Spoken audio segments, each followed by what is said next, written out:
خصلت اساسی فارس تاجیکان در برابر دلاوری و مردانگی دانش‌اندوزی آنهاست که همیشه در پی جستار دانش‌های نوینند. چنین اشاره می‌کند در یکی از خاطره‌هایش روزگار عبرت‌آموز فارس تاجیکان را پدر تاریخ هرودوت. درود به جمع شما دوستان عزتمند، کلی شوقمندان دوستداران شو برنامه‌های ذهنی، آنهایی که با پیوستگی پیگیری از برنامه میزان خیرات میکنید و توسط این برنامه کوشش دانستن و یا سنجیدن دانش و مهارت خویش را در اسکانورد تلویزیونی میکنید. چون همیشه دوستان عزتمند یادآور میشویم این برنامه با مقصد ارجگذاری به تاریخ و فرهنگ، زبان دولتی، سینمای ملی، اینچنین بلند برداشتن حس خودآگاهی جوانان منظوری یک شما میگردد و چون همیشه میدان برنامه میزان خیرات جای به هم آمدن بهترین جوانان، استعدادها، آنهایی که بیش از پیش میخواهند دانش و مهارت خویش را در اسکانورد تلویزیونی بسنجند به حساب میرود و امروز یک گروه خواهشمندان دانشجویان فعال از دانشگاه ملی تاجیکستان به هم آمدند. حضور همه بچه‌ها را به شو برنامه ذهنی میزان خیرات خیر مقدم میگوییم. خوش آمدید. و اکنون بیاید چون عنعنه این برنامه در آغاز یک معرفی کوتاه میکنیم که شناس میشویم انیخترش امروز گروه ما از کدام بخش گردی هم آمدند و سپس میگذاریم به بخش های برنامه. مرحمت کی دسته امروزه را معرفی میکند؟ اولا درود به کل تماشابینان برنامه اینتלקتوالی میزان خیرات و براوی محترم. ما امروز یک گروه دانشجویان فاکولته تاریخ دانشگاه ملی تاجیکستان تصمیم گرفتیم که آمده در برنامه اینتלקتوالی میزان خیرات قوه آزمایی نماییم و سویه دانش خویش را در میزان خیرات بر بکشیم. بسیار خوب. اگر خطا نکنم امروز شما همگی از یک فاکولته هستید؟ بله، ما امروز 5 تن از کورس سوم و 1 تن از کورس چهارم فاکولته تاریخ دانشگاه ملی تاجیکستان در اینجا جمع آمده. یعنی هم اینجا هم کورسان هستند و هم یک نفر دیگر از کورس بالایی، یعنی از کورس چهارم. فکر میکنم که شما الکی در آزمون جمهوری ما تاجیکان آینه تاریخ ملت اشتراک میکنید، چون شما در بخش تاریخ تحصیل میکنید، همینطور؟ بله، در بین ما هستند اشتراکچیانی که الکی در دور اول آزمون جمهوری تاجیکان آینه تاریخ ملت اشتراک ورزیدند و از دور یکم هم راحت به دور دوم یعنی دور نهیوی گرفتند. یعنی ما چون فاکولته تاریخ هستیم و چون که اساسگذار صلح و وحدت ملی، پیشوای ملت، پرزیدنت جمهوری تاجیکستان محترم امالی رحمان همیشه در برآمدهای خود تاکید می‌نمایند که آگاهی پیدا نمودن از تاریخ ملت برای هر یک نسل نوروز و بیدار نمودن حس خودشناسی و خودآگاهی در ضمیر دل آنها یعنی نقش اساسی را می‌بازد. بنابراین ما نیز همچون دانشجویان نه تنها از فاکولته بلکه همچون نماینده از دانشگاه ملی تاجیکستان در این آزمون اشتراک می‌ورزیم. بسیار خوب. و چون یک اشاره خوبی هست که میگن کسی که گذشته رو نمیداند یعنی آینده رو ساختن دشوار میشد. بله.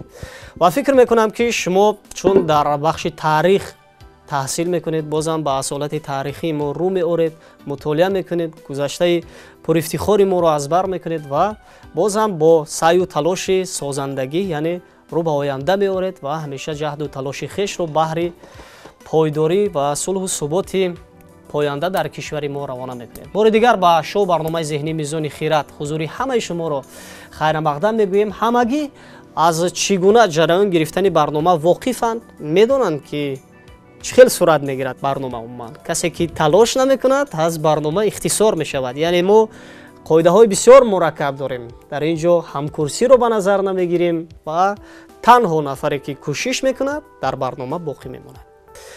به همین خاطر شما کوشش کنید که امروز در برابری همچون رقیب برآمد کنید، نه همچون دوست. زیرا اگر شما به رقیبتان امکانیت بدهید پس خودتان از برنامه اختصار میشوید. به همین خاطر سراسیمه نمیشویم، سری سوال ها اندیشه میکنیم و پسان واریانت های یگانه رو منظور میکنیم. برای جمع شما ما برای موفقیت خواهان هستیم. همین طور تماشابینان عزتمند دور اول شو برنامه ذهنی میزان خیرات رو جهت انتخاب نمودن 3 اشتراک دار آغاز میکنیم.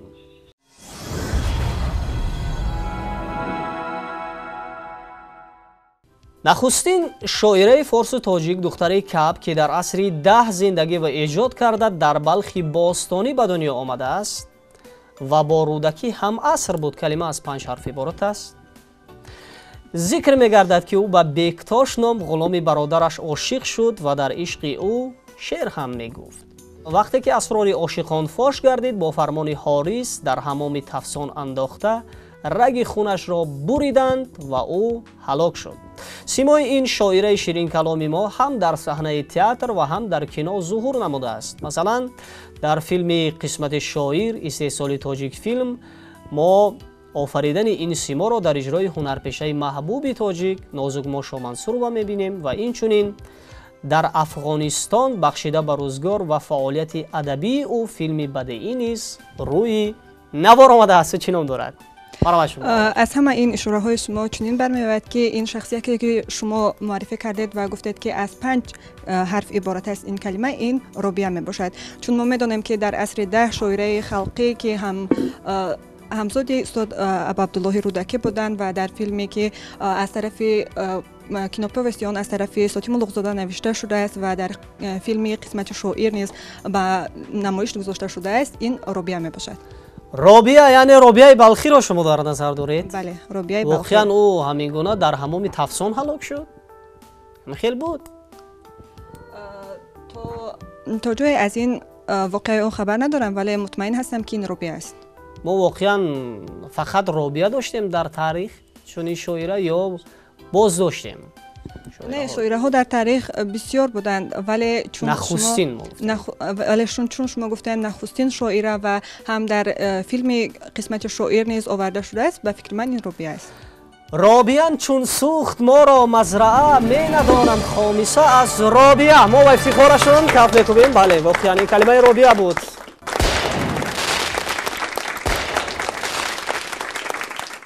سوال نوبتی: بلندترین سیستم کوهی روی زمین که در پیوند آسیای مرکزی و جنوبی زیاده از 2900 کیلومتر درازی و تقریباً 350 کیلومتر پهنایی را تشکیل می‌دهد. کلمه از 7 حرف عبارت است. مساحتش تقریباً 650,000 کیلومتر مربع میباشد و محض در میان همین قطار کوه در مرز نپال و چین مضافات خودمختار تیبتی چین بلندترین قله روی زمین جایگیر است و در اینجا فیلم های زیاد روی نوار آمدند. برام شما اولین شدید؟ جواب این سوال قله اورست می باشد. اورست. ما اینجا گفتیم بلندترین سیستم کوهی. ما یعنی تنها تکیه به یک نقطه یا به یک قله نکردیم. برام شما قله هیمالای می باشد. بلندترین سیستم کوهی آخر هیمالای. ما با افتخارشون کف میکنیم. واقعا این کلمه هیمالای بود. سوال نوبتی: عنصر کیمیایی که از گاز بی‌بوی و بی‌رنگ عبارت بوده کمی از هوا سبک و در آب کم حل شونده است. کلمه از 4 حرف یا 8 حرف عبارت است. در صناعت هوا را به حالت مائع میگذراند. آن را چی میگوییم؟ از گاز بی‌بوی و بی‌رنگ عبارت است. من از شما به فکر من این عنصر بی‌بوی که شما گفتید خلور است. خلور. متاسفانه شما ما گفتیم دو شکل دارد، یعنی دو شکلی نامی خود را دارد. اگر خو واریانتی 4 حرفه باشد خو 8 حرفه، پس اینجا قبول میکنیم. من گاز نیتروژن. نیتروژن یا آزوت. ما با افتخارشون کف میکنیم. نیتروژن یا آزوت میگیم.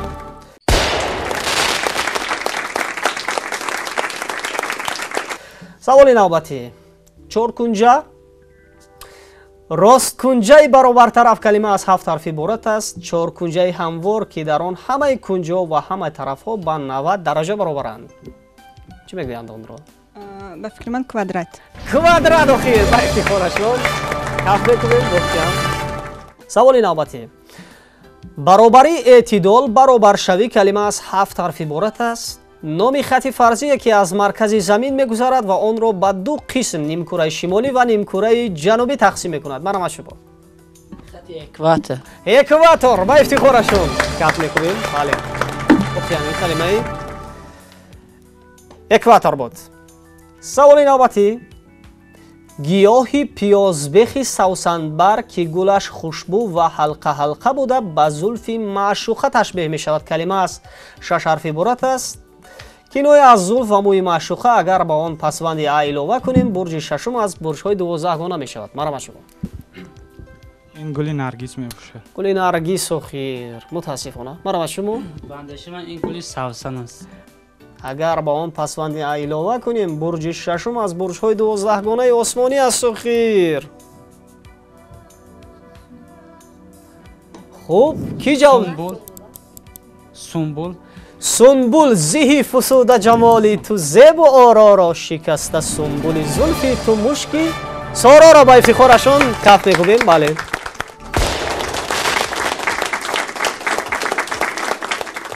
نام جامعه است معروف کلمه از 9 حرف عبارت است. لقب شاهزاده ششم امپراتور هند از تیموریان هند، پسر سیوم شاه جهان پادشاه بدجهل و خودکامه بود و پدر یکی از شاعران سبک هندی زیبونیسا است. پادشاه نام مردانه تخت سریر را نیز میگویند.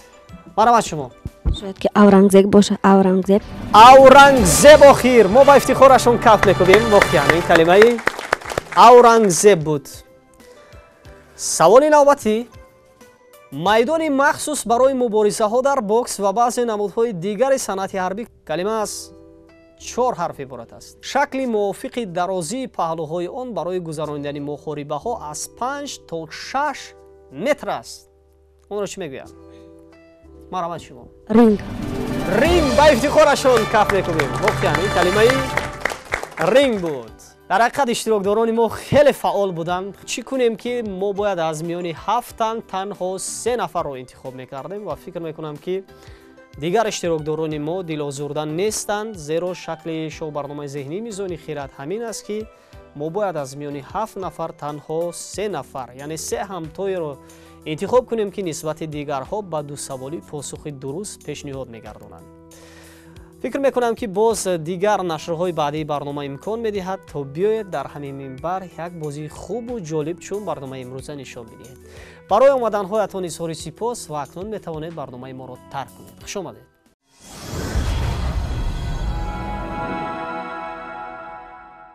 تماشابینان عزتمند، شما دور دوم شو برنامه اینتלקتوالی میزان خیرات را پیگیری دارید و همینطور ما 3 نفر را انتخاب نمودیم که در دور اولی برنامه نسبت همتایان بازی خوبتر، فعالتر داشتند و توانستند با 2 سوالی پاسخهای درست پیشنهاد گردانند. و تا که ما یک شناسایی کوتاه داشته باشیم با اشتراکداران، اکنون سوال اولی بازی با بیننده ها را اینجا منظور میکنیم. سوال چنین است: سرزمین غرب ایران که به معنای صاحبان دشت و صحرا و زمین بکوه می آید کلمه از 9 حرف عبارت است. ذکر این سرزمین در حماسه ملی مردم آریایی شاهنامه خیلی زیاد است، خصوصا ضمن قصه گودرز و دیگر پهلوان ها آمده است. یادآور میشویم نفرانی که اولین میشوند و جواب سوال را توسط پیامک به ما روان میکنند آنها را تحفه انتظار است. بیاید اکنون یک شناسایی میکنیم. مرحمت خود را شناس میکنیم. ассалому алайкум. ҷамила аҳмадова ҳастам, донишҷӯи курси сеюми факултаи таърихи донишгоҳи миллии тоҷикистон. имрӯз меҳмони барномаи мизони хират гаштем ва бо амри тақдир ба даври дуюми ин барнома роҳат ёфтем ва имрӯз бошад аллакай қоозмоиро оғоз менамоем. бисёр хуб ҷамила боно. аз аввал мехостед ҳамчун омӯзгори фани таърих бошед ё дигар хоҳишҳо буд дар зеҳни шумо ки бевосита интихоб намудед бахши таърихро? мо ки тибқи маркази миллии тести интихоб менамоем, бояд мо аз кластерҳое ки интихоб менамоем зиёда аз 12 донишгоҳҳоро интихоб намоем ва дар ҳамон интихобҳои мо буданд. мо ҳуқуқшиносӣ гирифта будем, идораҳои давлатӣ ва хушбахти факултети таърих низ дар яке аз бахшҳо ки омада буд ва тибқи балгузорӣ балҳои мо ба ҳамин факултет мутобиқат кард ва роҳат ёфтем ба факултаи таърихи донишгоҳи миллии тоҷикистон. ва ин ҳам хуб аст, мо дар курси сеюм ҳастем, як сол пас мо ҳам хатм менамоем ва идома медиҳем дар бахшҳои дигар. бале, барои шумо муваффақият хоҳон ҳастем ҷамила. ва бо иштирокдори дуюми барнома шинос мешавем ҷавон писаре ки акнун дар миёни 2 гулдухтар рақобат мекунад. Assalomu alaykum. Man Nurzoda Rustam, donishjӯи курси сеюми факултаи таърихи донишгоҳи миллии тоҷикистон мебошам. фикр мекунам ки Рустам бевосита шумо мехостед дар оянда омӯзгори фани таърих бошед ки ҳамин риштаро интихоб кардед. бале, дар оянда мехоҳем риштаи омӯзгориро пеша кунем. бале, яъне ин завқ, ин хоҳишро дар дили шумо кадом омӯзгор ворид кард ки шумо бевосита роҳ пеш гирифтед ба бахши таърих? яъне омӯзгорони муассисаҳои мактаб. медидед ки чӣ гуна устодони бахши таърих заҳмат мекашиданд то ин ки шумо огоҳӣ дошта бошед аз таърих ва тамаддун ва билохира шумо низ тасмим гирифтед то барои ояндагон, яъне ҷавононе ки минбаъд ба арсаи илму ҳунару фарҳангу санъат меоянд, بایسته با آنها راهنمایی کنید تا اینکه داننده خوبی تاریخ باشند. بله، برای شما موفقیت خواهان هستیم و با اشتراکدار سوم برنامه انیخترش سربانی دسته یک شناسایی کوتاه در اول برنامه داشتیم و بیاید اکنون درباره امروزه تحصیل ها صحبت میکنیم. یعنی چه خیلی شما بخش تاریخ رو انتخاب کردید و عموما درباره اشتراک در آزمون ها. مرحمت. دولتزاده شایره هستم، دانشجوی سال سوم فاکولته تاریخ دانشگاه ملی تاجیکستان. چون از عنوان خواننده بودن در مؤسسه بیشتر به فنهای جمعیتی یعنی فنهای زبان و ادبیات تاجیک به خصوص تاریخ شوق به اندازه داشتم. سال 2020 طبق کوتای پرزیدنتی به دانشگاه ملی تاجیکستان به فاکولته تاریخ وارد گشتم و عین حال در کورس تحصیل نموده ایستادم، چون آگاهی از تاریخ، تمدن، فرهنگ، وضعیت اجتماعی و اقتصادی و سیاسی خلق تاجیک از اول پیدایش تا به امروز برای ما مراقبه است و برای بلند برداشتن حس خودشناسی و خودآگاهی خیلی مهم است. بنابراین ما رشته آموزگاری را انتخاب کردیم و در عین حال باشد همچون آموزگار در یکی از مؤسسه های شهر دوشنبه نیز فعالیت می نمایم و برای من رشته انتخاب نمودم، کسب انتخاب نمودم و همچون آموزگار فن تاریخ شدن و تربیت نمودن خوانندگان و نسل نورس به روحیه خودشناسی و وطن دوستی بغایت مهم باشد. بله، برای شما موفقیت خواهان هستیم و فکر میکنم اون خواهش، اون میل و رغبتی که شما به واسطه به تاریخ دارید و عموما به گذشته پر افتخار ملت تاجیک دارید، در روحیه در ذهن آنمون جوانان، آنمون خردسالانی که شما به واسطه با آنها تعلیم میدید، درس خودشناسی میدهید، به واسطه زمینه میگردد تا آنها در آینده همچون وطن دوستان اصیل به کمال برسند و برای پیشرفت تاجیکستان محبوب خدمت ارزنده نمایند. برای شما موفقیت خواهان هستیم برای هر سهتان. یعنی اینجا فکر میکنم همه همکورسان انتخاب شدند، از کورسای بالایی اختصار شدند. بله، یعنی همگی در کورس سوم تحصیل میکنیم و باز همون خصوصیت دور اول را نیز اکنون اینجا ذکر میکنیم که هم کورسی را با اینوبت نمیگیریم، یعنی همه در این منبر اکنون رقیب هستیم. هم با شایره بانو، هم با رستم و هم با جمیله بانو در دور دوم برنامه برای موفقیت خواهان هستیم. فکر کنید، سراسیمه نشوید و مهمتر از همه با وریانت یگانه خیش تکیه کنید، وقت رو استفاده ببرید. و اکنون با خواهش خودتون ما سوال اول رو از کی آغاز کنیم؟ کی میخواد اشتراکدار اول باشد؟ خب در بین ما یک جوان پسر حضور دارد، بنابراین ما میخوایم که برابری گندین رو به نوبت بگیریم و یکم سوال رو از یگانه پسری که در بین ما هست آغاز نمایید. بله، از رستم. خوب رستم، سوال چنین است و چون گفته در بخش تاریخ تحصیل میکنیم، به واسطه سوال اولی ما نیز وابستگی میگیرد با تاریخ پرتحول ما. خرابه شهر قدیمه در شمال خراسان در دامن کوهی هزار مسجد، کلمه از 7 حرف عبارت است یا 6 حرف. شهر مذکور در دوره اشکانیان بنا یافته، در دوران حکومتداری ساسانیان به خصوص پادشاهی یزدگرد دو و پیروز رونق داشته است. آن از نیمه دوم سده 7 تابع خلافت عرب گردید و پس از سقوط طاهریان و صفاریان تابع دولتداری سامانیان شد. همینطور در مرحله های گوناگون عرض هستی داشت و آخر سده 19 به خرابه تبدیل یافت. ذکر شهر مذکور در نام یکی از شاعران و قصیده سرایان معروف فارس تاجیک ما آمده است. یعنی او خود را اهل همین شهر میدانست و با افتخار تخلصش را به واسطه با نام همین شهر وابسته کرده بود. اکنون شما بگوید که این کدام شهر بوده است؟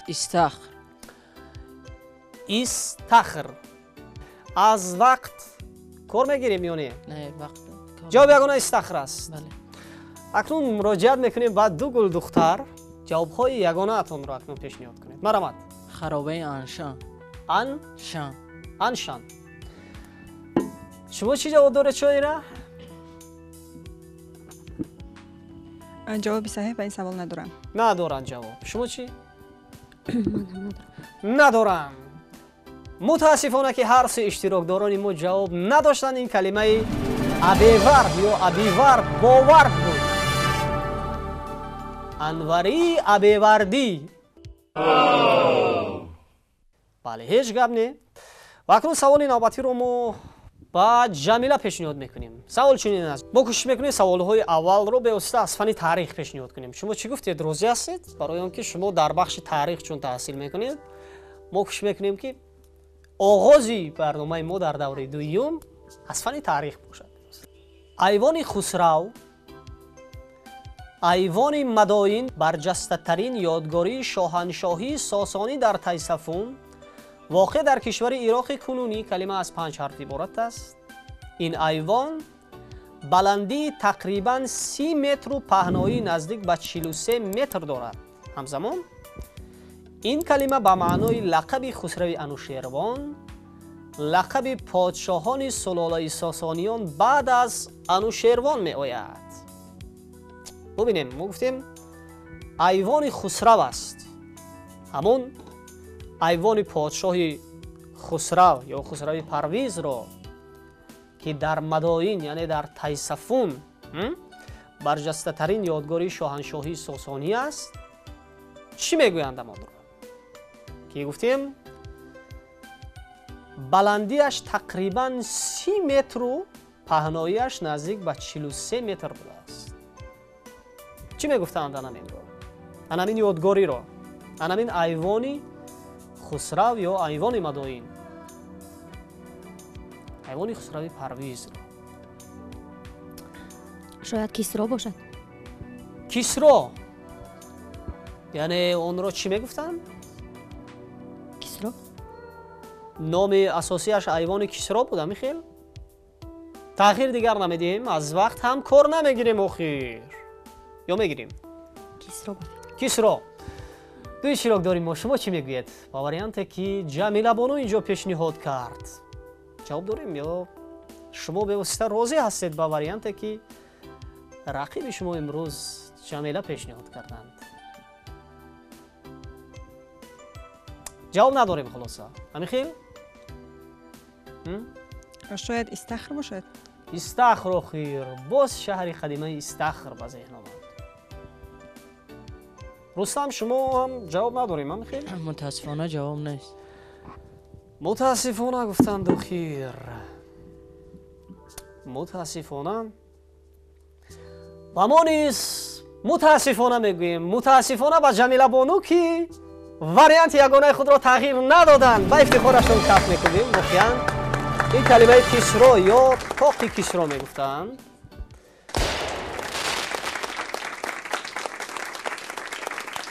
سوال چنین است شاعره. فرزند خسرو پرویز ساسانی که در تاریخ با نام قباد دوم معروفیت دارد، اصلا از نگاه تاریخ شناسان همچون حاکم ضعیف، میانه رو و فرزند جاه طلب تصویر یافته است و او 25مین پادشاه ساسانی است که حکمرانی نابرابر داشته است و او با تخلص ویژه در تاریخ شهرت دارد که به معنای شیر بچه می آید. کلمه از 5 حرف عبارت است.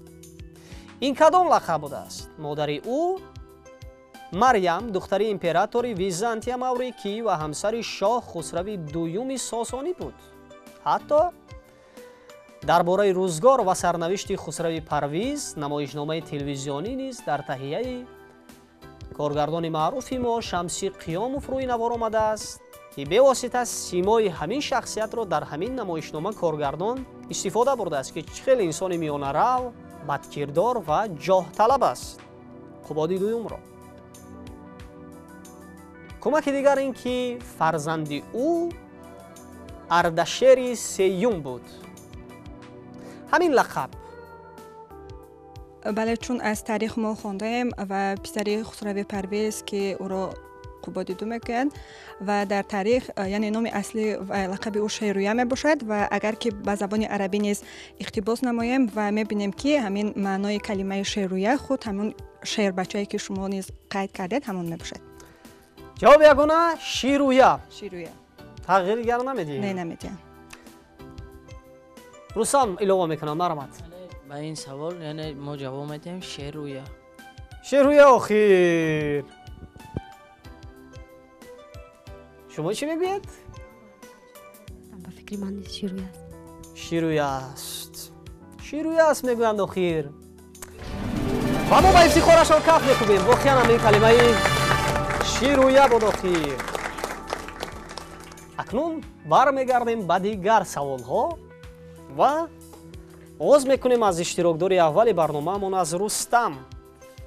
физикдон ва радиохимики австриягӣ бонуе ки дар соҳаи физикаи ядроӣ, химияи ядроӣ ва радиохимия тадқиқотҳои барҷастаи илмӣ анҷом дода, элементи 109-уми ҷадвали давриро ба номаш ихтисос додааст. Калима аз 7 ҳарф иборат аст.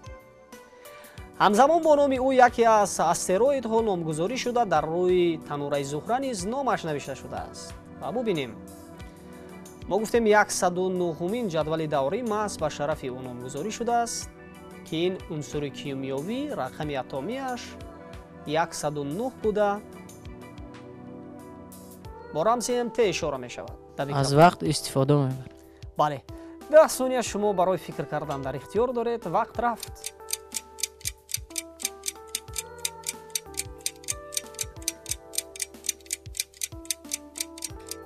вақт ба анҷом расид. Рустам, вариантҳо ба фикр омад. ҷавоб дорем? ҷавоб нест. мутаассифона ҷавоб нест.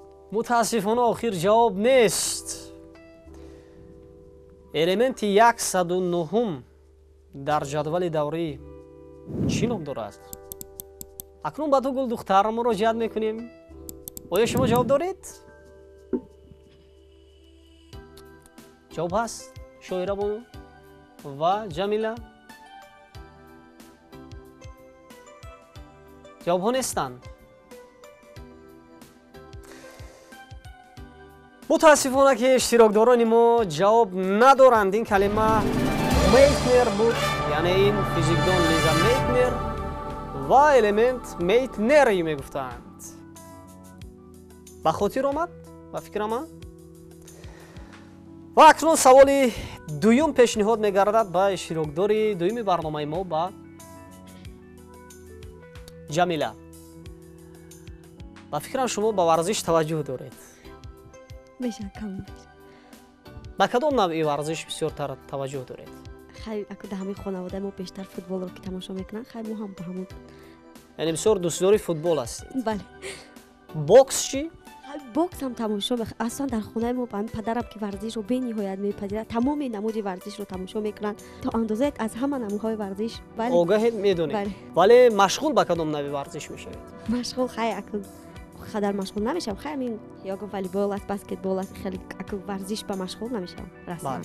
дар рӯйхати саволҳоямон як саволе вобаста ба варзиши бокс инҷо пеш омад ки бевосита ба шумо дуруст омад ин савол. акнун савол чунин аст. фикр мекунам ки шумо боксро зиёд тамошо мекардед ва умуман аз таърихи бокс, аз ному овозаи муштзанҳои маъруф низ воқиф ҳастед, медонед муштзанҳои маъруф.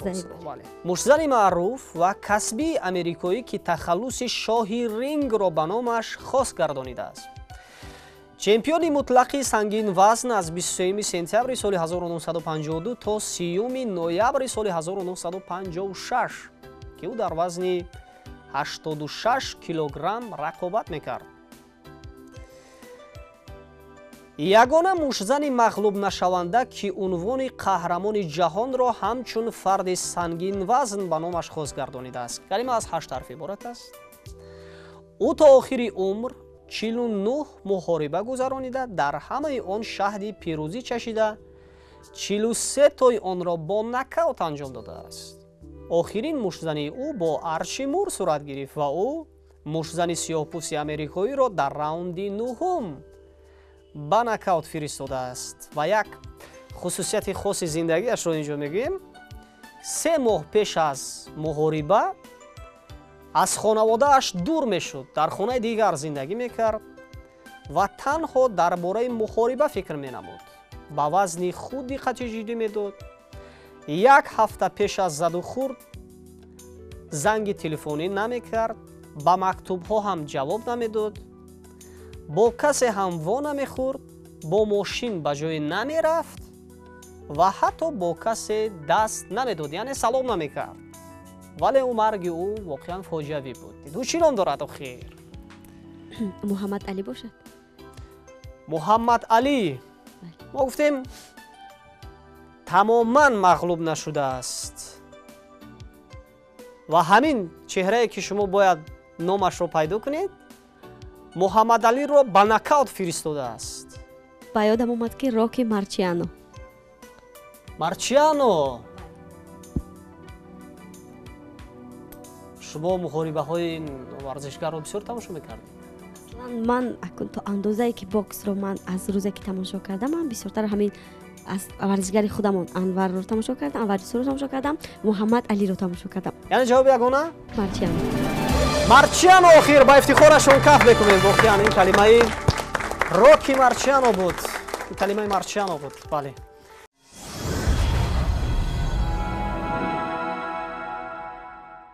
саволи навбатӣ акнун пешниҳод мешавад ба иштирокдори сеюми барномаи мо Шоира Боно.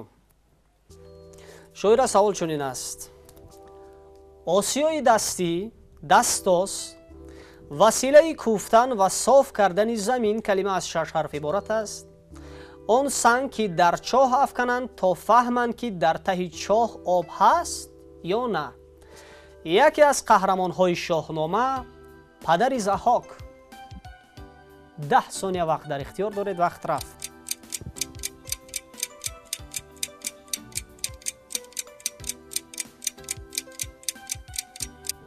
вақт ба анҷом расид. вариантҳо ба фикр омаданд. дорем вариант. номи падари Заҳок. достони Кова ва Заҳокро нахондед. дар ҳамон ҷо ишора мекунанд Фирдавсӣ ки номаш чунин буд: ба доду диҳиш бартарин поя буд, писар буд марон пок динро яке, каш аз меҳр баҳра набуд андаке. ҷаҳонҷӯйро ном Заҳок буд, далеру сабуксору нопок буд. Мардос. ин ҷавоби ягона аст? Мардос. ду иштирокдори мо шумо ҷавоб надоред. ки Мардос номи гаронмоя буд, ба доду диҳиш бартарин поя буд. мо ба ифтихорашон каф мекунем. воқеан ин калимаи Мардос буд. акнун боз бармегардем ба иштирокдори аввали барномаамон, ба Рустам. савол чунин аст: сангест кабудранг ки аз он нигини ангуштарӣ месозанд. калима аз 7 ҳарф иборат аст. санги мазкурро хока карда дар наққошӣ ва лавҳакориҳо низ ба кор мебаранд. қисми беҳтарини ин санг аз бадахшон аст. рангпарида, рангкандаро низ чунин мегӯянд. гуфтем рангпарида инсоне ки ранги рӯяш паридааст. охир санге будааст ки аз он нигини ангуштариро месӯхтанд. Лоҷвард. лоҷвард. варианти ягона аст. Лоҷвард. таъхир намедиҳем. сарое падид омад аз лоҷвард, дар он 4 айвон зиёқути зар гуфтанд ҳоҷо. ва ифтихорашон каф мекунем дар ҳақиқат ин калимаи лоҷвард буд ва ин санги гаронарзиш воқеан лоҷвард аст.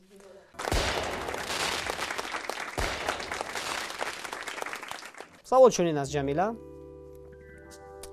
гумон дошта намоянда касе ки ба иҷрои коре ваколат гирифта бошад. аз шахсе ва ё ҷамъияте. калима аз 5 ҳарф иборат аст. намояндаи интихобӣ дар парламент, маҷлис, депутат. чӣ мегӯянд онро? намояндаи интихобӣ дар парламентро чӣ мегӯянд? гумошта намоянда касе ки ба иҷрои коре ваколат гирифта бошад. сафир. охир ин сафир аст. депутатҳо ҳама сафиранд. ҳамин хелохи тағйири дигар намедиҳем. ҷавоб ягона аст. хуб акнун ба ду иштирокдорамон муроҷиат мекунем. ки ҷавоб дорад? ба фикри ман вакил. вакил. охир намояндаи интихобӣ дар парламент, вакил. ва шоира шумо чӣ мегӯед?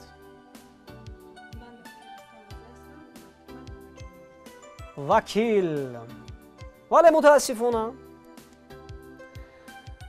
мутаассифона ба варианти сафир ва табрик мекунем Рустамро ки варианти вакилро инҷо пешниҳод карданд. бале ба ифтихорашон каф мекунем. бадин ваъда ман аз беҷӯ вакилам, اگر باور بدانی من کفیلم آخر. سوال آخرین اکنون پیشنهاد می شود و اشتراک دارین. سوم برنامه ما با شاعره و یادآور میشیم که تا حالا هر سه اشتراک دارین ما با دو سوالی پاسخ درست پیشنهاد گردانیدن. هم جمیله بانو، هم رستم و هم شاعره. در صورت پاسخ گردانیدن به سوال نهایی شاعره بانو و دور نوبتی را خط میگیرد. اگر نه پس ما یک سوال علاوه‌ای در میان شما پیشنهاد میکنیم. سوال شنید از شاعره با دقت میشویم. چیزی رو برای استفاده موقتا از کسی گرفتن، امانت، قرض. کلمه از 5 حرف عبارت است. آن را چی میگویند؟ من این گرو است. رو. ما گفتیم امانت. امانت از شما دقت بدهید. از وقت کار نگیریم. برای دادن جواب از وقت استفاده میبرم. بله 10 ثانیه وقت در اختیار دارید. وقت رفت.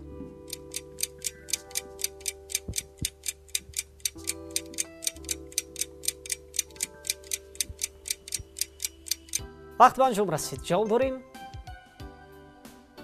با فکرم که واریانت های زیاد با فکر اومدم اینطور. فکری نهایی شما چی هست اکنون اینجا؟ منظور کنید. مرامت شاعره بانو. یک واریانت ها زیاد بودن در فکرم، ولی به فکرم واریانتی که وای میشد کیرویه. کیرویه آخر. یا بگم شما کیرویه است. ایجاره یا کیرویه. بله. اکنون بعد اشتراک دار مراجعه میکنیم. مرامت. به فکر من این جواب اجاره میباشه. اجاره میگیرید شما. اگر شاعره کیرویه کرده شما پس اجاره میکنید. ولی جمیله بانو چیکار میکنن؟ اوریت. اینجا یکی از اشتراکداران ما اوریت گفتند. باید هم هست که با اوریتی باید و کرد، یعنی که همون چیزی که امانت است هم با معنای همین اومده است. اوریت. جا بگون اوریت از تأخیر دیگر نمیدهیم میگویند اشتراکداران. با این معنی حافظ چنین میگوید: این جان اوریت که به حافظ سپرد است، روز روخش ببینم و تسلیمی وی کنم. ما با افتخاری اشتراکدار دویمی برنامه‌مان یعنی با جمیله بانو کف میکنیم و تبریک هر سیاتون رو میگوییم که واقعا در این میدان در این منبر یک اشتراک خیلی هم جالب و نمونه و ارزنده کردید. یعنی این یک موفقیت خیلی بزرگ برای هم ما و هم برای شما بود که امروز در برنامه چنین اشتراکداران فعال رو داشتیم. ببینیم اگر یک سوال شما رو از دیگری برتر کرد، در اینجا همه اشتراکداران ما با دو سوالی پاسخ درست پیشنهاد گردانیدند، ولی با سوالی که البته با رقیبشون پیشنهاد شد یعنی جمیله پیشدستی کردن و گفتن این کلمه اوریت است. هم با رستم و هم با شاعره بانو جهت اشتراک فعالانه در شو برنامه ذهنی میزان خرد اظهاری سپاس میکنیم و از جانب ریاست کار با جوانان و ورزش شهر دوشنبه با شما سپاسنامه ها، مدال های، زینه های دوم و سیوم و با دستگیری نشریات ادیب به شما کتاب های خواندنی، کتاب هایی که مسئله های گوناگون فرهنگی را مطرح میکنند، یعنی ایجادیات و عموما ابیات فراگیر ادیبان ما تقدیم میگردد و فکر میکنم که شما این کتاب ها را با شوق به اندازه مطالعه میکنید و کتاب های مذکور برای پیشرفت دانش، ذهن و تقویت یافتن اندیشه های معنوی شما مساعدت همواره میکند.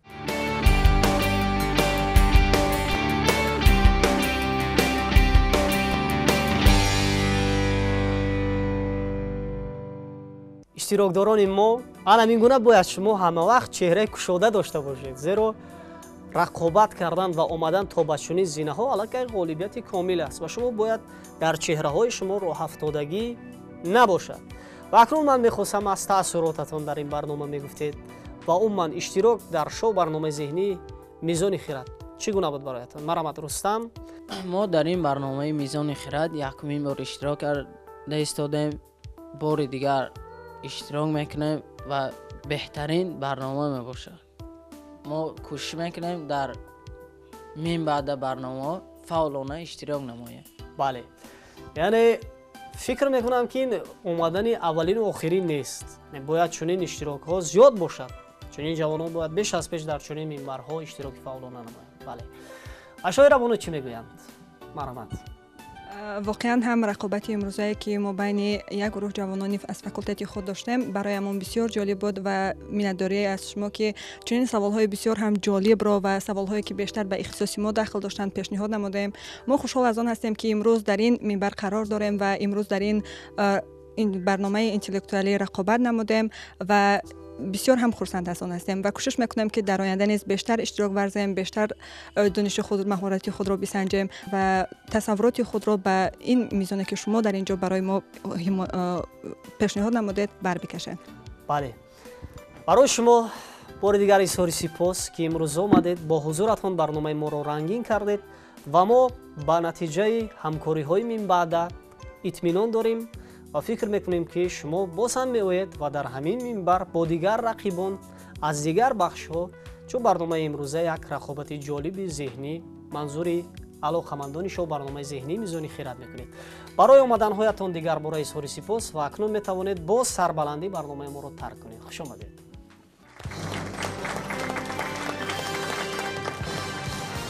тамошобинон иззатманд, шумо даври ниҳоии шоу барномаи интеллектуалии мизони хират ро пайгирӣ доред ва ҳамин тавр омадан то ба чунин зина иштирокдори фаъол донишҷӯи бахши сеюми факултаи таърих Ҷамила Аҳмадова. акнун фурсате аст ки мо фақат дар ин бахш ба Ҷамила Бону ҷиҳати ба даст овардани ҷоми барномаи мизони хират дар мавсими панҷум ва дигар тӯҳфаҳои ифтихорӣ фақат 4 савол пешниҳод кунем. дар сурати посухҳои дуруст воқеан шумо غالبی مطلقی برنامه در موسم پنجم میشود. برای جمیله بانو برای موفقیت خواهان هستیم و اکنون سوال اول پیشنهاد میشود. با دقت میشویم و تا آنکه ما 4 سوال با جمیله بانو پیشنهاد کنیم، سوال دیگری بازی با بیننده ها را اینجا منظور میکنیم. سوال چنین است: آنکه برای عزاداری کسی لباسی سیاه پوشیده است، عزادار کلمه از 7 حرف عبارت است. نوکری که پیشاپیش اسب پادشاه پیاده رفته دور باش میگفته است. گفتیم کلمه از 7 حرف عبارت است و ما جوابهای درست شما را در بخش بازی با تماشابین انتظار هستیم و اون نفرانی که پیش دستی میکنن حتما که با تحفه‌های افتخاری قدر شناسی میگردن. اکنون جمیله بانو اگر شما آماده باشید، پس سوال اول چنین است: طبیعت شناسی فرانسوی اساسگذار کیمیای معاصر یعنی شیمیای معاصر کلمه از 7 حرف عبارت است. او همانی گردید که جدول ماده های عادی را ساخت و آنها را از روی ترتیب معین گروه بندی نمود. مانند اکسیژن، نیتروژن، غیر متال ها، آلتین گوگیر، فسفر، انگشت، ماده های نمک حاصل کننده و غیره که آنها را از روی حالت های اکسید شوی تقسیم کرده مفهوم اکسید ها را پیشنهاد کرده است. او چی نام دارد؟ کلمه گفتیم از 7 حرف عبارت است. از وقت کار میگیریم یا جواب هست؟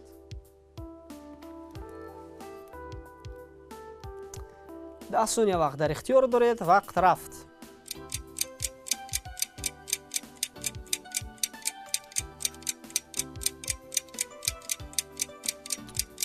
وریان به خاطر اومد. جواب دارین؟ نه متاسفانه. جواب نیست سخیر.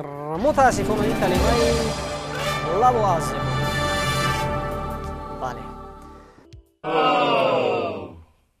حادثه طبیعت که در نتیجه برخوردن ذریع‌های مثبت و منفی ابرها با درخشش و ترکش با سرعت و پرقوت در فضای زمین به عمل می آید. کلمه از 4 حرف عبارت است. مجازاً روشنی، نور، درخش، جلو را میگویند. برق. جواب یگانه است. از وقت کار نمیگیریم.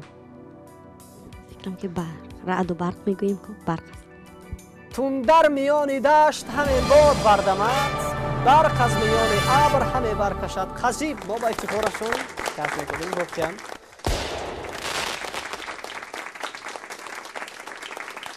سوال نوبتی: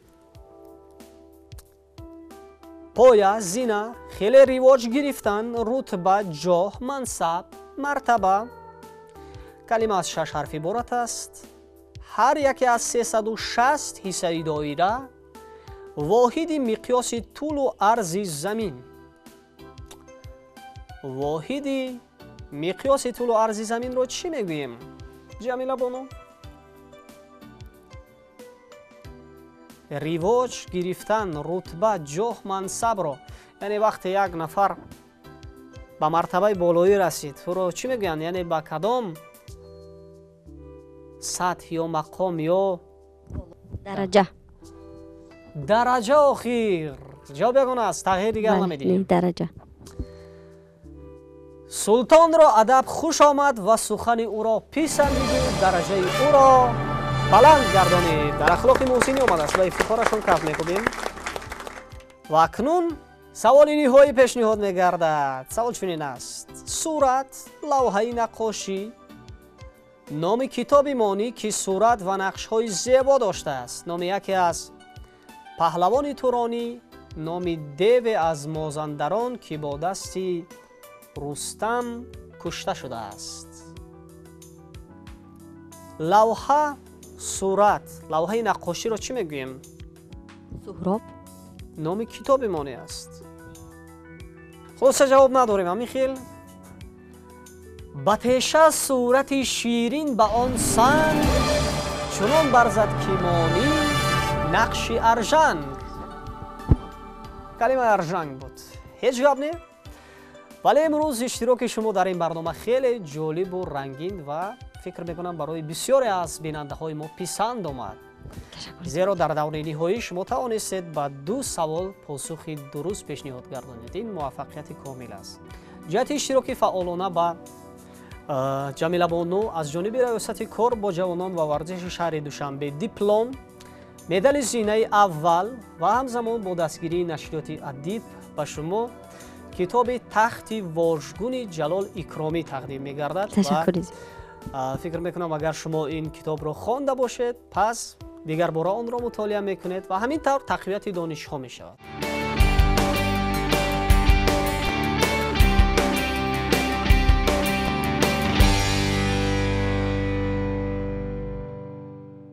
хуб ҷамила бону, имрӯз ба барнома омадед бо ҳайати дӯстонатон аз як факулта ва бубинем ки шумо то ба даври ниҳоӣ омадед, яъне дар баробари 5 нафар истодагарӣ кардед. ва ин ғолибияти комил аст. ва ман мехостам аз иштирок аз умуман таассурот дар шоу барномаи зеҳнии мизони хирад мегӯед. ин барнома чӣ гуна буд барои шумо? бисёр ҳам хуб гузашт ва ташаккури зиёди худро ба муассисаи давлатии телевизиони синемо мерасонем ки мо ҷавононро ҷамъ меоваранд, гирд меоваранд ва аз донишу хиради моро сайқал медиҳанд. ва бо ташаббуси чунин барномаҳо аст ки мо ба пеш меравем ва ояндаи ин сарзамин маҳз аз ан ҳамин гуна чорабиниҳо обод мешавад. зеро ки ҷавонон дастаҷамъ мешаванд, ин рақобат набуд. ин мо ба танҳо якдигарро санҷидем ва воқиф гаштем ки чунин саволҳои гуногун паҳлӯ шунидем. мо ки фақат аз таърих огаҳ будем, инҷо саволҳо аз фани кимиё омаданд, аз варзиш омаданд. яъне ин ба мо чӣ дод? ба мо онро фаҳмонид ки мо бояд на танҳо ба фани таърихи худ, балки дар баробари фани таърих ба дигар фанҳо мароқ зоҳир намоем, онҳоро низ биомӯзем. ва боқӣ бисёр ҳам барномаи хуб гузашт. ман бовар кунед, бовар надоштам ки ғолиб меоям. ман дар аввал дар тамоми ҳамкурсонам мегуфтам ки ман шояд аз даври аввал нагузарам, лекин хан ин тақдир аст ки бо амри тақдир ман ғолиб омадам ва миннатдории хешро ба шумо мерасонам ки вақти худро бо мо ҷудо кардед ва имрӯз бо мо будед ва барнома бисёр ҳам хуб гузашт. ташаккури зиёд. аз андешаҳои ҷамила бону инҷо возеҳ аст ки пеш аз ҳама боварӣ ба худ доштан лозим аст ва ҷамила бону то як андозае ба худ бовар надоштанд, вале чун барнома оғоз шуд, яъне бовариро ба даст гирифтанд. ҳамин тавр, яъне то омадан ба студия шумо бо ҳайати дӯстонам хай байни якдигар маслиҳат мекардем, суҳбат мекардем. бале нехай боварӣ буд оне ки акуман дӯстони ман низ барқувват ҳастанд, онҳо дониши бениҳоят хуб доранд. барои ҳамин хай хуб буд. ва фикр мекунам ки он ҷавононе ки айни замон барномаи моро диданд, тамошо карданд, аз рақобати шумо инҷо дидан намуданд, онҳо низ дар дилашон ҳисси боварӣ бозам зиёдтар шуд то биёянд дар чунин минбарҳо амсоли шумо аз донишу маҳорати хеш дарак бидиҳанд. дигар бора барои касби донишҳои навин барои шумо муваффақиятҳо хоҳон ҳастем. хуш омадед. ва ҳамин тавр тамошобинони иззатманд, акнун саволи ниҳоӣ бозӣ бо бинандаҳо манзур мешавад. савол чунин аст: чизҳои бофтае ки бо газ ё метр андоза карда хариду фурӯш менамоянд аз қабили чит, сатин, мато, порча, қумош. калима аз 6 ҳарф иборат аст ва ёдовар мешавем нафароне ки аввалин мешаванд ва ҷавоби саволро тавассути паёмак ба мо равон мекунанд, онҳоро тӯҳфа интизор аст. то наздиктарин дидор, барои ҷамъи шумо сиҳатмандӣ ва рӯзгори хушу осуда таманно дорем. хайр. شما.